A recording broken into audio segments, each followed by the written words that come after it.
Assalamualaikum warahmatullahi wabarakatuh. Selamat pagi, selamat siang, selamat sore, dan selamat malam untuk Bu Indira, Mbak Tina, dan Mas Rifki. Kami dari kelompok 13 di kelas Ekonomi Politik Internasional B akan menjelaskan kembali tentang neostrukturalisme dalam tugas akhir semester di mata kuliah Ekonomi Politik Internasional. Dalam kelas Ekonomi Politik Internasional B, kelompok 13 terdiri dari 4 anggota. Yang pertama yaitu ada Abel Antia Wicaksana dengan NPM 2004-401-0073. Lalu yang kedua ada Adelia Agatha Futi dengan NPM 2004-401-0085. Yang ketiga ada Hana Irwa Jandiva yang ber-NPM 2004-401-0046. Dan yang terakhir ada saya sendiri, Syihab Kurnia Hakim dengan NPM 2004-401-0077. Neostrukturalisme atau yang sering dikenal dengan neomarxisme merupakan kerjasama yang dibentuk di negara Latin Amerika atau Amerika Selatan yang pada dasarnya merupakan perkembangan dari teori Marxisme. Munculnya teori neostrukturalisme ini menegaskan gagasan yang sempat terdelay pada teori Marxisme. Teori neostrukturalisme ini menunjukkan perluasan dari teori Marxisme, di mana jika kelas-kelas di Marxisme ini terjadi dalam suatu negara saja, maka pada struktur neostrukturalisme ini kelasnya terjadi pada kancah internasional, serta tidak hanya pada level ekonomi politik domestik saja, melainkan masuk pada level ekonomi internasional. Pada neostrukturalisme itu mencakup pandangan Marxisme, yang kemudian dari pandangan Marxisme itu naik ke ranah internasional, lalu hal itulah yang melahirkan pandangan dependensi atau kebergantungan, yang kemudian dikembangkan menjadi dasar membahas mengenai world system analysis yang sama dengan strukturalisme yang mengkritik kapitalisme karena menghasilkan labor division yang tidak menguntungkan. Perbedaannya adalah strukturalisme berkutat pada ekonomi domestik, sedangkan neostrukturalisme berkutat pada ekonomi internasional. Pada pembahasan Marxisme disebutkan juga adanya General Law of Capitalist Accumulation, di mana intinya bila mana suatu perusahaan ingin mendapatkan keuntungan yang besar, maka ia harus menekan biaya produksi serendah-rendahnya, mencakup biaya barang mentah dan juga pekerja. Semakin biaya produksi semakin ditekan, maka semakin untung.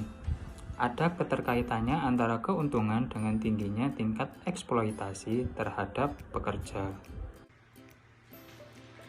Lalu ada tanggapan dari neoliberalisme terhadap neostrukturalisme. Jadi, menurut neoliberalisme, ekspansi produksi lebih baik jika tidak hanya dilakukan di satu negara saja atau dalam ranah yang domestik saja, karena demi menekan biaya produksi maka ekspansi harus dilakukan sampai ke luar negeri atau dalam ranah yang global dan internasional.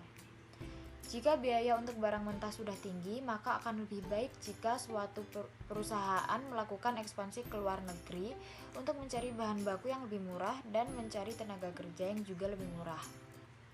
Karena sistem kapitalisme bersifat ekspansif dan melibatkan lebih dari satu negara, maka muncul pandangan bahwa perlu ada arrangement di ranah global untuk mempermudah ekspansi kapitalisme.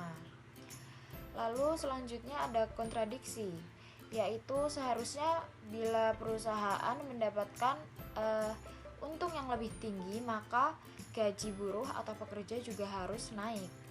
Namun menurut neomarxisme hal ini tidak selalu terjadi. Lalu selanjutnya juga ada kompetisi. Jadi menurut liberalisme kompetisi ini sangat diperlukan karena akan ada persaingan teknologi untuk mencukupi kebutuhan pasar. Dan dengan adanya kompetisi ini juga akan menaikkan kualitas teknologi yang ada. Lalu selanjutnya juga ada laissez-faire economics yang dikritik oleh Marxisme dan neomarxisme. Karena menurut neomarxisme dan Marxisme, konteks beragam macam arrangement pandangan di level domestik dan internasional atau multi trade arrangement dan free trade arrangement tidak menghasilkan suatu sifat yang win-win atau saling menguntungkan, karena yang terjadi adalah arrangement datangnya dari negara pemilik modal, jadi segala arrangement dianggap lebih menguntungkan negara pemilik modal. Ekspansi kapitalisme bukan menguntungkan negara maju dan berkembang, tapi negara maju lebih maju daripada negara berkembang.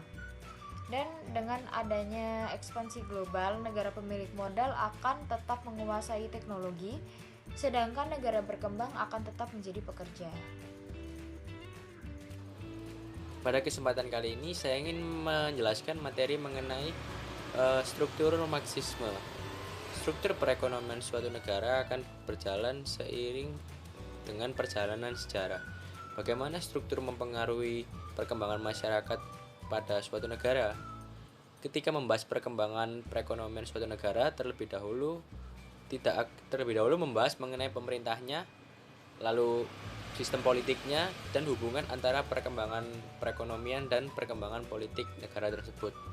Marxisme lahir sebagai bentuk kritik dari sistem kapitalisme sebagai sistem pasar yang merupakan sistem yang membiarkan pasar berjalan tanpa adanya campur tangan dari pemerintah. Sistem Marxisme ini sendiri ternyata menghasilkan pembagian pekerjaan, lalu menghasilkan social division antara pemilik modal yaitu borjuis dan pekerja yaitu proletar. Pada akhirnya kepentingan kelas-kelas ini mempengaruhi agenda-agenda politik di pemerintahannya yang pada akhirnya menghasilkan clash of interest. Marxisme sendiri ini masih dalam lingkup negaranya sendiri atau domestik, sedangkan Neo-Marxisme akan membahas dalam lingkup internasional dan eranya pada saat era globalisasi. Lalu pada Neo-Marxisme ini sendiri kita akan membahas mengenai hubungan antara negara-negara core dan negara-negara periferi. Core countries atau negara core diasosiasikan sebagai negara yang sudah maju dan berteknologi tinggi. Hal ini menjadikan negara core memiliki agregat income yang lebih tinggi.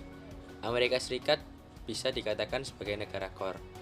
Lalu menuju ke periphery country atau negara periferi, diasosiasikan sebagai negara yang berkembang atau menuju berkembang. Lalu negara-negara tersebut merupakan negara penghasil barang mentah. Hal ini berdampak pada tingkat pendapatan di negara tersebut. Nah, selanjutnya saya akan menjelaskan mengenai 3 teori atau 3 pandangan tentang hubungan negara periferi dengan negara core. Yang pertama ada dependensi teori. Pandangan dari Frank atau Cardoso bahwa negara periferi kebanyakan bergantung pada negara core karena yang memiliki teknologi tinggi adalah negara core. Dan negara periferi hanya menghasilkan barang dari teknologi negara core. Yang kedua ada world system theory, yaitu ide dari dependensi teori kemudian dikembangkan lagi oleh Wallerstein menjadi world system theory yang berbicara mengenai negara periferi bergantung pada negara core karena adanya unequal exchange, di mana produk yang dihasilkan negara periferi itu kebanyakan berharga rendah, sedangkan produk dari negara core cenderung berharga lebih tinggi. Pada akhirnya yang mendapatkan profit tinggi adalah perusahaan dari negara core.